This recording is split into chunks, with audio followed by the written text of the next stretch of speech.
Good evening, Michael. Thanks very much, my friend. Thanks, you guys. And thanks to you at home for joining us here this hour. Really happy to have you here. So the President of the United States is off to China tomorrow. What do you think the odds are that while he's there, he's going to blurt out something to the Chinese about how he doesn't really mind if they invade Taiwan?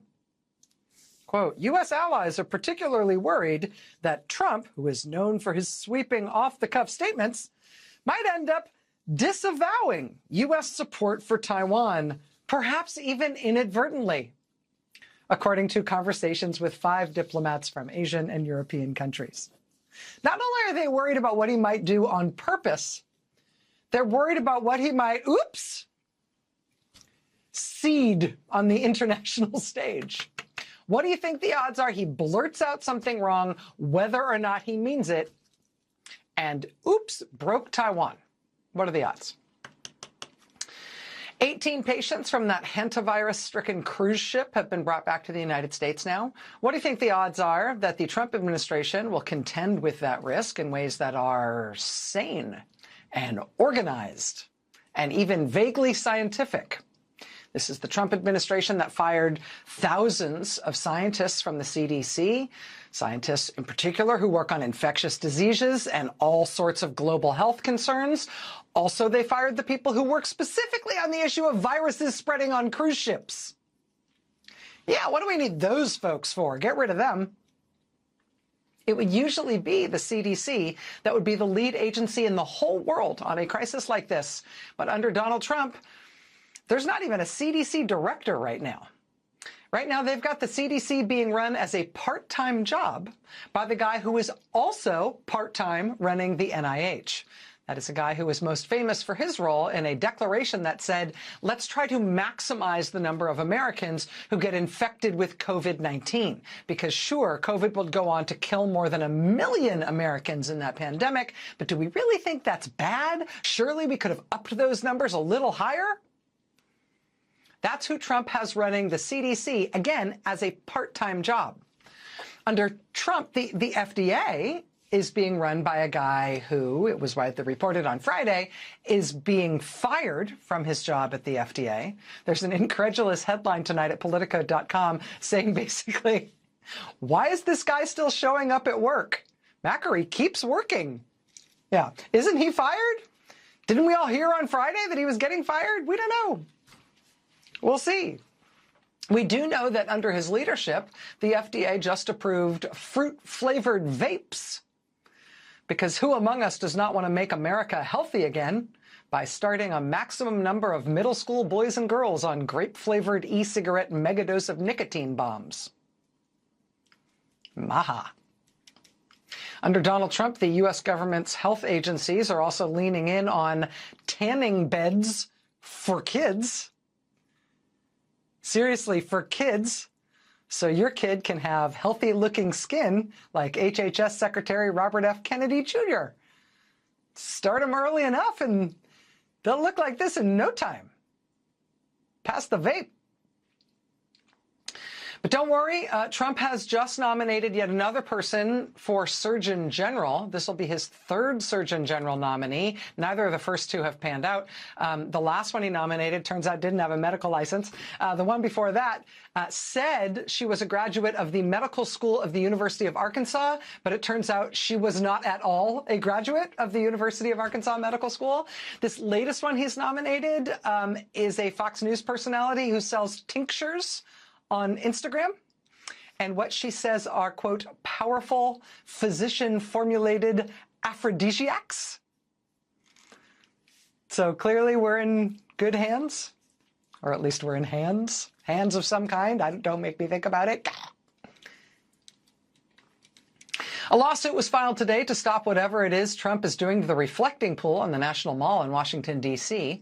He announced last month that a company who does all his pools would be doing the reflecting pool, and for some reason, at his instruction, he said they would be painting it blue, as if it were a swimming pool. Trump announced that it would cost $1.8 million to do this job. Also, he had somehow just directed that expenditure as if we have the kind of government that works like that, which we don't. But today, the New York Times reports that mysteriously late last week, the amount being paid to the people he hired on a no-bid contract to paint the reflecting pool blue, that amount suddenly on Friday ballooned from the $1.8 million Trump had announced to, quote, more than 7 times that figure in an unannounced contract revision on Friday. The lawsuit seeking to stop the reflecting pool / swimming pool points out that that reflecting pool is on the National Register of Historic Places, which is supposed to mean something. The lawsuit filed today also says that the reflecting pool's signature dark color is a, quote, character-defining feature of the reflecting pool, and that the whole reason it's called the fricking reflecting pool is because its dark color means it reflects. It reflects, for example, the Lincoln Memorial on one side and the Washington Monument on the other side. And they don't say this, but it's implicit. Putting up little cabanas and deck chairs around it and painting it blue is never going to turn it into a swimming pool, even though that's all you apparently understand. Trump literally already paved the Rose Garden. Now here he comes with, diving board for the reflecting pool. You first, sir. As this administration flails and fails on matters large and small, one of the salutary consequences of that for the American people is that when the American people push back against this administration, the pushback almost always works.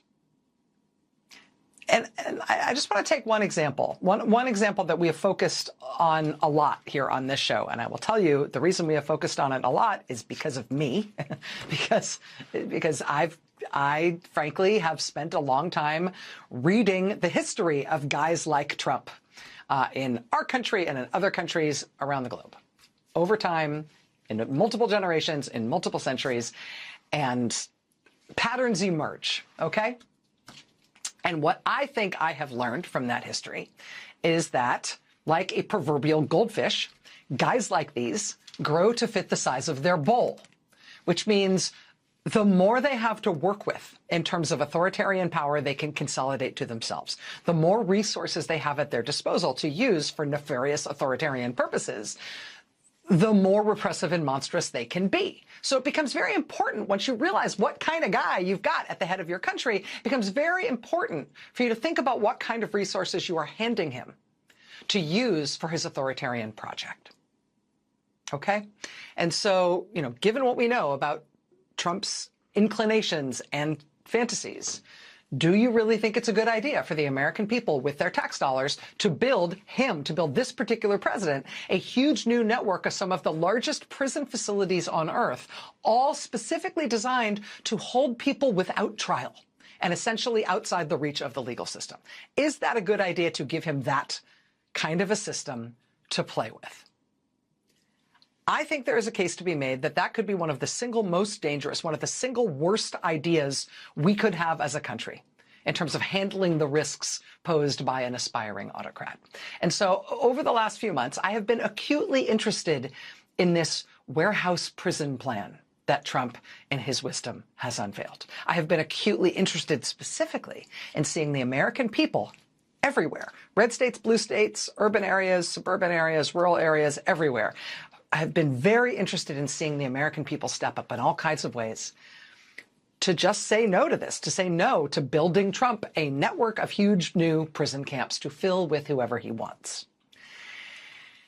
And tonight, I can tell you, and I think this is an important moment to mark, I can tell you tonight that if you have been part of the fight against those prison camps, if, for example, you supported the national protests against the Trump prison camps that took place a few weeks ago, or if you have supported the fight back in one of the dozen-plus states where they tried to put these things and failed already, if you were part of getting one of these Trump prison camps canceled in Merrimack, New Hampshire, in Ashland, Virginia, in Hutchins, Texas, in Durant, Oklahoma, in Oklahoma City, Oklahoma, in Kansas City, Missouri, in Chester, New York, if you're in one of the places that has got one of these things canceled already, if you are in one of the places that's still now fighting tooth and nail to stop one of these prison camps from coming into your town and your state, in places like Roxbury, New Jersey, and Salt Lake City, and Hagerstown, Maryland, and Socorro, Texas, and Social Circle, Georgia, and Surprise, Arizona, and Romulus, Michigan, if you have been part of any of the fights against these facilities, I think it's important to take a moment to know that you are winning. You are winning this. Your pushback has worked. Headline at Axios: ICE targets Plan B after backlash to mega jails plan. What backlash? Oh, yeah, that's you. Why are they giving up on Plan A? Why are they giving up on the Trump prison camp warehouse idea? Because people have pushed back hard against it. And when people push back against them, generally speaking, they cave.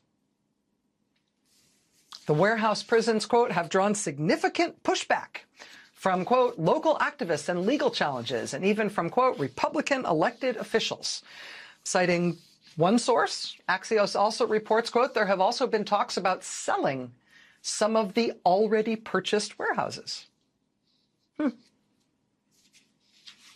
that's one source from Axios. We haven't confirmed that reporting, but it kind of tracks with how this has been going, right? There's a lot of things that Trump and the Trump administration have been doing that are terrible ideas for the country if you go by what the American public tell pollsters they think about those ideas. I think there is a case to be made that the worst of all ideas from Trump is now not yet declared dead, but it is definitely more dead than alive. This archipelago of massive prison camps for Trump. They tried it. They could not handle the pushback, and so now, basically, they are no longer trying it. And it doesn't mean these fights are over. People are going to be protesting in Hagerstown, Maryland, for example, tomorrow against their continuing efforts there to make sure this thing is never, ever going to happen. But if you have been part of this fight against the Trump administration for these past few months, honestly, this news should put some wind in your sails. Because what you've done has worked. It has been protests. It has been pressuring local elected officials, including the Republican ones. It has also been some low-profile, but really consequential, brave local officials like this man. The town manager from Social Circle, Georgia. A local official who did not ask for this fight, but when it came to him, he decided he was just going to throw himself in the path of this thing. And if he had to make up his own tactics to do so as he went along, well, then that's what he would do. Watch. Do you feel like your community? Absolutely. I feel like at times that I am one man standing in front of the freight train. That's the federal government. The facility was originally set to open in May or June. Under Mullen, the timeline is unclear. For now, Taylor is using every tool to make that impossible. I've put a lock on the water meter over there. You went over and locked their water at the facility? Yes. Can you do that? I don't know. Okay. I did. You did it. All right, it's done. I did. And I told them that I wasn't going to remove the lock until I get a satisfactory answer about how they're going to be servicing the water and sewer. You know, I'm a big admirer of John Lewis and his getting good trouble, and that's my one way of hopefully getting into some good trouble on behalf of this community. Getting into some good trouble. That's the city manager of Social Circle, Georgia. His name's Eric Taylor, interviewed by Antonia Hilton for MS Now. That good trouble of that kind and others has worked so far, with the Trump administration looking for a Plan B, since Plan A didn't work at all. When you push back against these guys, you win way more often than you might think. They don't want to work hard. They want to do stuff that's easier. They can intimidate people out of pushing back against. But when people do push back, more than not, they cave.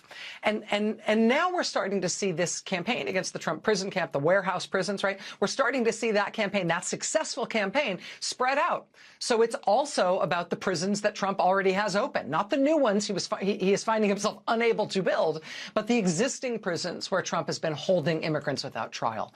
I mean, these are images just from the past few days. People protesting at the immigrant prison where they hold people in St. Albans, Vermont. That was this weekend. That was Friday. People protesting outside Texas Governor Greg Abbott's house on Mother's Day weekend, protesting about moms and kids held in the hellhole immigrant prison camp they hold women and children in at Dilley, Texas. We're seeing people protesting this weekend and frankly, regularly now and with increasing intensity at the biggest ICE facility in the whole Northeast, the very troubled, very screwed up Moshannon Valley facility in central Pennsylvania. Moms were protesting there this Mother's Day weekend as well, specifically about the women held at that increasingly notorious prison in central Pennsylvania. The news outlet Penn Live has just started an 8-part series on the Moshannon Valley Prison for immigrants and what seems to be going so very, very wrong there. Keep your eye on that Moshannon Valley facility. People locally in central Pennsylvania protesting there, people now coming from Pittsburgh and from Philly. Keep eyes on that. As they move to close down the so-called Alligator Alcatraz prison in the Everglades in Florida, as they move to potentially close down the Camp East Montana disastrous Trump immigrant prison that they built at Fort Bliss in El Paso, and where they've already fired the contractor who was running it. Just watch these protests, watch these campaigns. Because even though the Trump administration and all guys like him always try to make it seem like the stuff they're doing is inevitable and permanent and there's, resistance is futile, turns out none of it is inevitable and permanent. When they get pushed back, they cave. They can't handle sustained, smart, nonviolent opposition. More often than not, it flummoxes them, it makes things just too hard for them, and it makes them change course. And part of that, I think an increasingly large part of that as time goes on, is because part of the reason they cave, I think, part of the reason they lose basically every fight anybody picks with them, is because they're not just hapless and shambolic when it comes to things like accidentally starting wars they don't understand and, firing all the government experts who work on cruise ship virus outbreaks, hiring influencers for doctor jobs, right? They're not just bad at that stuff. It turns out, we're seeing this more and more over time, that they are particularly bad in court. They are particularly terrible lawyers. And when you're talking about government policy, that is turning out to be a bigger and a bigger Achilles heel for them all the time. You will remember, for example, when Trump lawyers sent Merrimack, New Hampshire, legal documents that spelled out how they were going to install that Trump warehouse prison camp in Merrimack, New Hampshire. They sent the town of Merrimack, New Hampshire, all these documents spelling out how great this new prison was going to be for the economy of Oklahoma. What, Jimmy? This is in New Hampshire. You guys, that's not right. But that kind of step on a rake error is a theme with these guys. The excellent Wired magazine just recently did a rundown on how things are going specifically at the Justice Department's voting rights section. Used to be kind of the crown jewel of the Justice Department in terms of excellent lawyers and excellent lawyering. Right now, quote, mistakes in the office happen constantly. In a May letter sent to the Colorado Secretary of State, the DOJ requested access to records pertaining to the November 2000 federal election, when they likely meant the 2020 federal election. In August, DOJ sent a letter to the New Hampshire Secretary of State seeking voter records which cited the wrong provision of the Help America Vote Act. In January, lawyers at Trump's DOJ filed a lawsuit in the wrong federal court in Georgia, and the judge therefore dismissed the action. In February, the same agency filed a lawsuit seeking New Jersey's voter rolls. In that lawsuit, they misspelled Governor Mikey Sherrill's last name 5 out of the 8 times she was mentioned in their lawsuit. In March, it was revealed that lawyers at Trump's DOJ had spent months emailing the wrong address while seeking information on Oklahoma voter rolls. Also in March, a judge in Washington state demanded to know why DOJ voting section lawyers had improperly served their lawsuit and missed a crucial deadline. The judge also questioned whether the lawsuit was served in a different way than had been outlined to the court by DOJ. And if so, why DOJ's lawyers had made, quote, inaccurate representations to the court. In another filing in late February, DOJ lawyers seeking sensitive voting data in a single filing misspelled the words voters, emergency, and United States. United States, I mean, how's it going overall with Trump lawyers' efforts to nationalize the midterm elections and have Trump take over elections all over the country? Quote, the Justice Department has not secured a single court victory in the 30 lawsuits it has filed to try to force states to turn over sensitive personal data on voters. The Washington Post reports now that in the crucial Eastern District of Virginia, which handles a ton of national security cases, Trump's genius effort to bring a Banana Republic criminal case against former FBI Director James Comey, you know, the seashells thing, that has resulted in that office losing. EDVA has lost its U.S. attorney. They've also lost the head of the criminal division there. They've also lost the head of their national security division, also the deputy head of the national security division. And yes, surprise, that is the same office that just lost the highest profile terrorism case of Trump's second term. They charged a guy with the suicide bombing at the Kabul airport that killed 13 American service members. You remember that?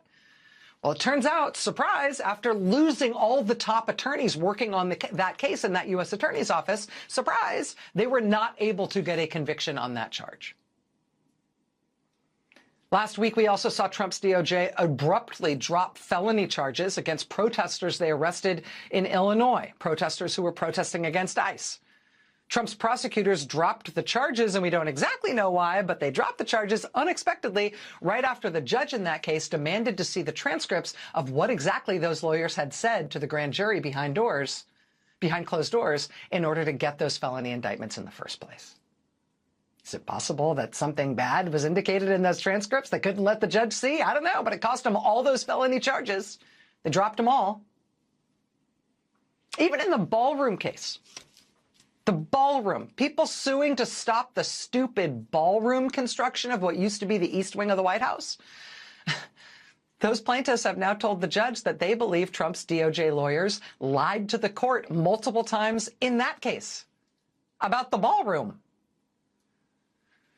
A federal judge in Rhode Island, we talked about this last week on the show, is also now pursuing a disciplinary referral against one of Trump's DOJ lawyers, for a disciplinary referral for misconduct, because that lawyer appears to have, say it with me now, lied to the court, which is something you are really, really, really not allowed to do.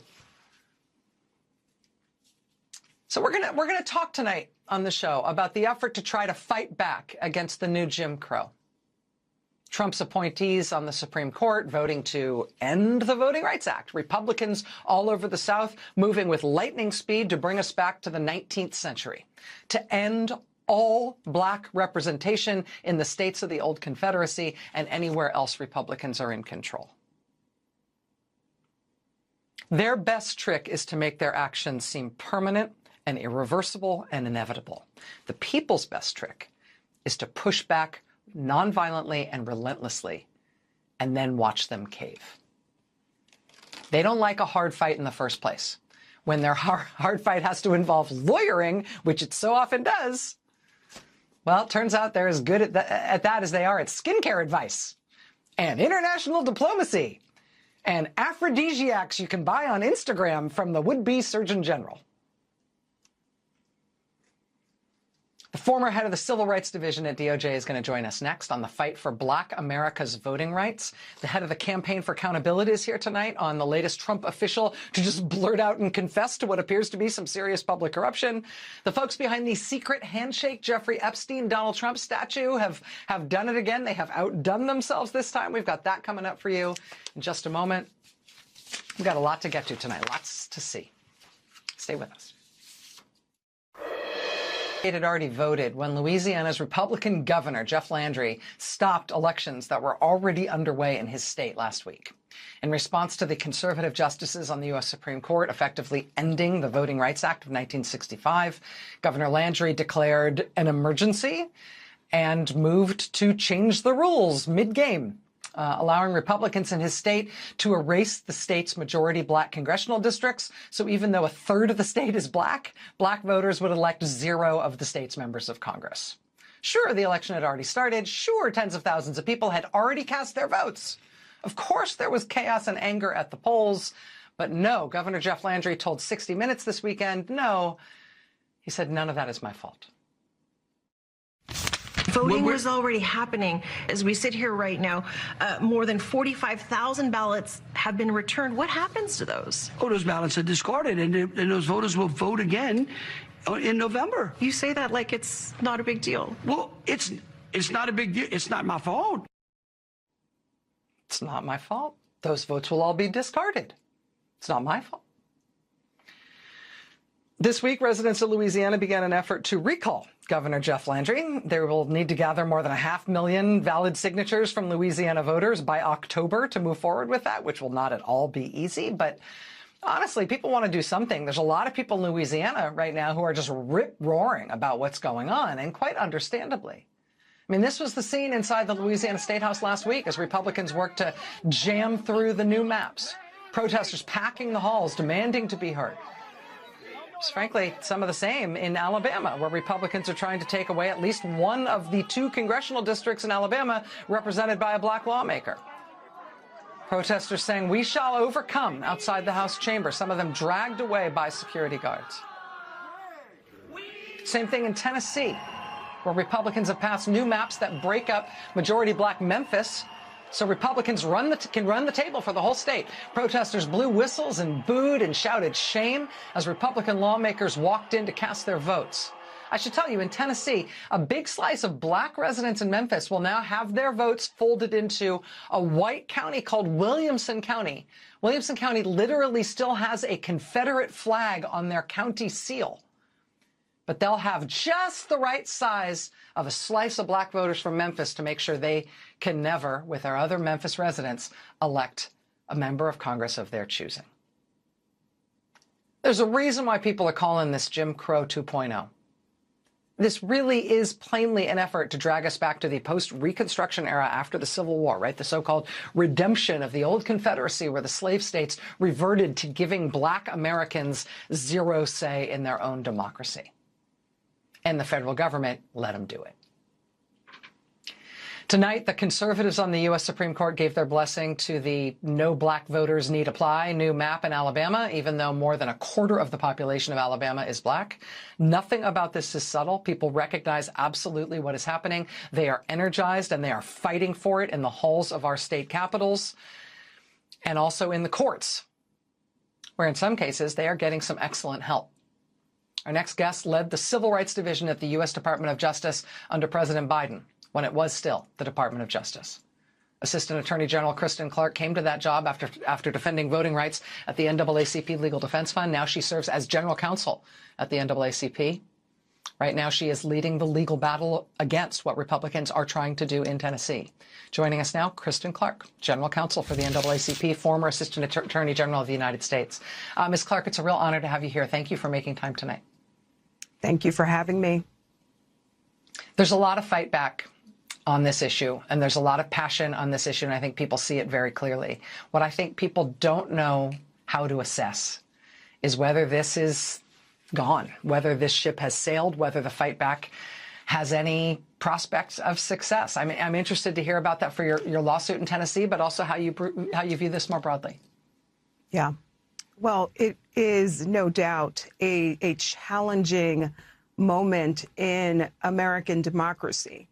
And I think history shows that democracy dies in the darkness. It dies in silence. But what we're seeing right now from Tennessee to Alabama, Louisiana, is that people are rising up. They are turning out to the town halls. They are showing up in their capitals. They are making clear that we are not going to stand by idly as lawmakers work to strip Black people of their voice and strip them of the ability to shape democracy. Right now, at the NAACP, we are busy and active in the courts. We are determined to use every tool available, even in the wake of the destruction dealt to our nation's most sacred civil rights law, the Voting Rights Act. We are determined to use every tool available to fight back. A democracy is nothing without representation.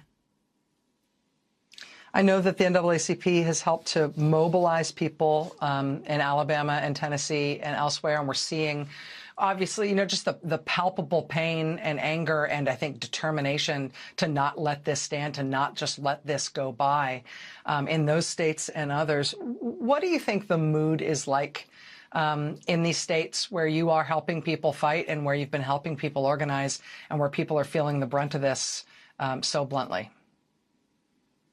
People are angry. People are fired up. This is not the American democracy that we have fought for, that people gave their lives for, that people bled for. In the Supreme Court ruling that put the death knell in the Voting Rights Act, Justice Alito and in the Shelby decision, Justice Roberts talked about the South. They, in their view, think that, we've reached a new day in America, especially in the South, they say. But right now, the South is Exhibit A for how far we still need to go as a country. It is not surprising or shocking that the South is the one racing forward at lightning speed to strip Black people of their voice, and they're doing so without hesitation or shame.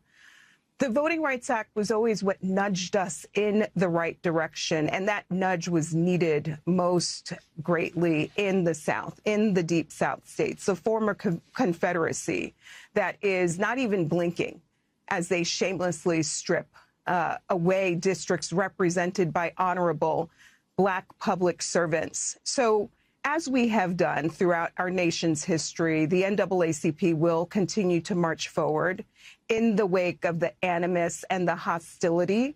We will turn out in the streets and use our voices. We will turn out in the courts, Constitution in hand, standing up for the rights outlined in the Reconstruction Amendments. But most importantly, this election season, you will see turnout like you have never seen before.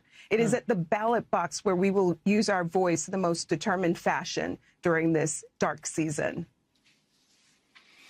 Kristen Clark, General Counsel for the NAACP, former head of the Civil Rights Division at the U.S. Department of Justice. Ms. Clark, it is a real honor to have you here whenever we can have you here. Thank you for making time tonight. Keep us apprised. I know this fight is just beginning. Thank you for having me. All right, much more news ahead here tonight. Stay with us. Here's a name I'm willing to bet you do not remember. You ready? Karen Bud Phelan. It's fun to say. Say it with me. Karen Bud Phelan. Karen Bud Phelan. Karen Bud Phelan. She is the #3 person in Donald Trump's Interior Department. She also served there during Trump's first term. Her family has a bunch of ranch land in Nevada and Wyoming. And a few months ago, the New York Times published an article that will someday get optioned for a children's treasury or a compact encyclopedia of American corruption. Right? Just a quintessential example. This is how you would explain what corruption is to a child. Okay, so there's a mining company that wants to build a mine. They need water if they're going to build their mine. They approach a local ranch to ask if they can buy their water rights. The ranch is owned by Karen Bud Phelan's family. Karen Bud Phelan's husband agrees to sell the water rights from his ranch to the mining company. There's only one contingency. The whole deal only goes through if the mine happens, if the mining company gets to actually build the mine. And what will decide that? Well, they need approval to build this mine from the Interior Department. Conveniently, Karen Bud Phelan is a senior official at the Interior Department.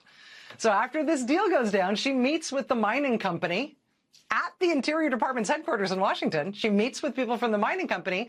And even though the company swore that at that meeting it was just for fun, they didn't talk about the mine at all, wouldn't you know it, the mine soon got its approval from the Interior Department, where Karen Bud Phelan is a senior official.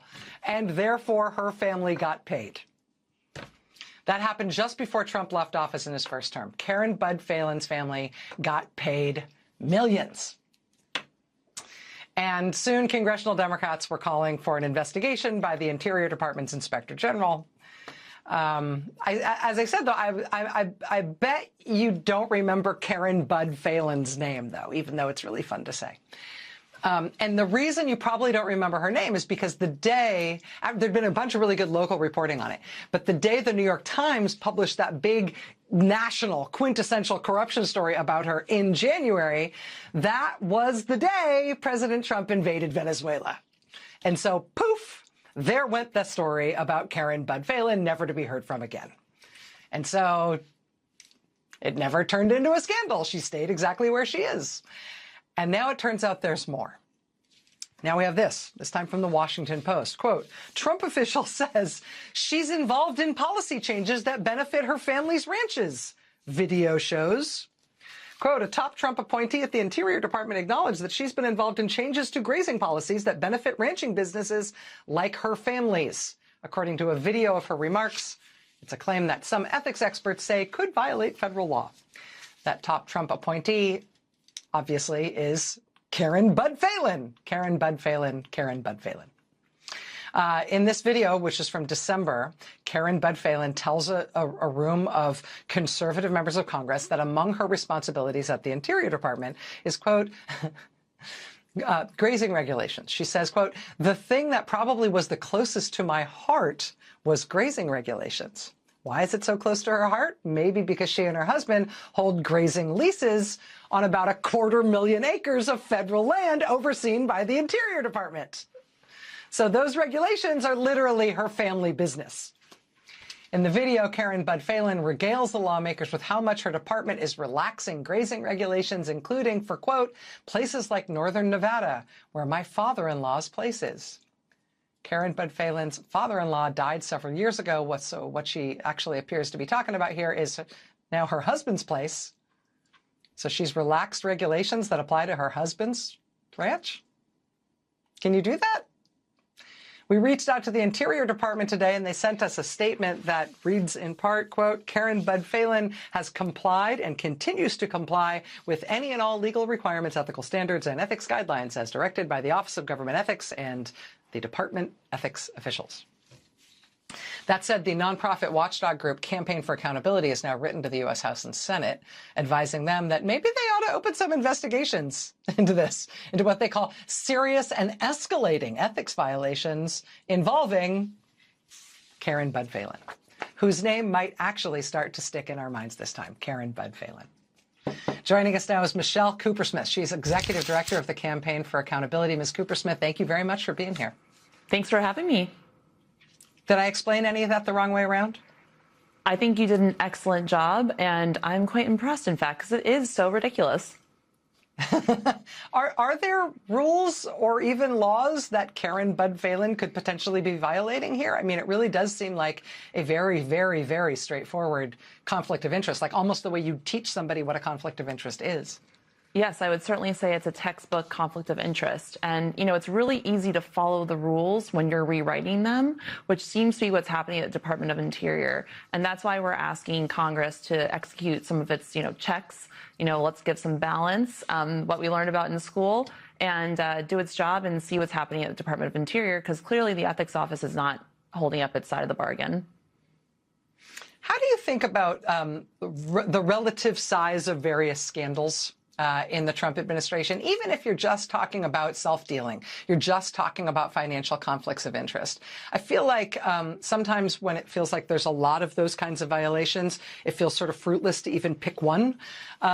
On the other hand, when it's something so straightforward and so clear, there's the possibility that an investigation into a matter like this might be sort of a signal moment of accountability, even if there are other wrongdoers in the administration. How do you think about the balance of those equities? I think that's completely right. Investigations into very, very obvious conflicts of interest like this one, it serves as a deterrent to others, right? We want to send the message that you cannot do things like this, that there will be accountability if you break the rules. And that's why we're just calling on Congress, do your job, let's look into what's happening. And I don't think that this is a partisan issue, because our government officials should be working on behalf of all people in this country. It's not just those who have grazing allotments or those who own ranches. It's for everyone. Michelle Cooper-Smith, Executive Director of the Campaign for Accountability. I'm really interested in this story. I'd be interested to hear what you hear back from Congress on this. Please keep us apprised. Thank you. Definitely. Thanks for having me. All right, we'll be right back. Stay with us. You know this group that calls themselves Secret Handshake? Nobody really knows who they are, but they're the group that keeps putting up different life-size statues of Donald Trump and Jeffrey Epstein, like this one on the National Mall in Washington, D.C. You may remember they also did the big golden toilet on the National Mall. Hey, just what we needed. Well, today the folks at Secret Handshake, whoever they are, they have a new installation in the nation's capital. Trump decided to call his war in Iran Operation Epic Fury, which is hilarious in its own right. But behold, Operation Epic Furious, straight to hell, straight as in Strait of Hormuz. This is a real, fully functioning, old-school arcade game, a couple of them, stationed at the War Memorial in Washington, D.C. You can go see them there. They're out in public. They work. You can play them. And if you're not in D.C., you can still take a crack at this thing online. Secret Handshake made an online version of this video game so you can play at home. Basic ideas in the game, you play as if you are President Trump deciding to invade Iran. You start the game behind the Resolute desk in the Oval Office, and your options then are either to order a Diet Coke or to invade Iran. You can order as many Diet Cokes as you want. They just pile up there on the desk, one after another. Then you might see the other thing, see the fireplace in the Oval Office. If you walk up over to the fireplace, you can start setting Epstein files on fire. Every time you throw one of the Epstein files into the flames, it tells you how many of them are still left to burn. So you might be there a while doing that one by one. Once you stop ordering Diet Cokes and burning Epstein files, you can then leave the White House by helicopter to go fight bad guys in Iran. Bad guys like this low-flow showerhead. If you do good fighting, you can earn oil and also Truth Social posts written on rolls of toilet paper. But if you actually want to post the Truth Social posts, you have to find the secret golden toilet inside the military base and then flush the rolls of toilet paper down the drain. But not so fast. That's not the end. The only way to end the game is to go back to the White House and see Melania. And the first thing she says to you when you see her is, "I was never on the Epstein jet." She will then ask you if you have burned all the Epstein files. You can tell her you are working on it, or you can ask to hold her hand. In which case, game over. I'm terrible at video games. I spent way too much time with this today. I got to tell you, at one point, J.D. Vance pops up in Iran and tells Trump that he has been taking all his cognitive tests for him, boss. And I laughed out loud and messed up the whole game and had to start over. Anyway, we will post the link on maddowblog.com if you want to try it out. Operation Epic Furious. There are live arcade games of this at the War Memorial in Washington, D.C. right now, and you can play it online. This is from the folks at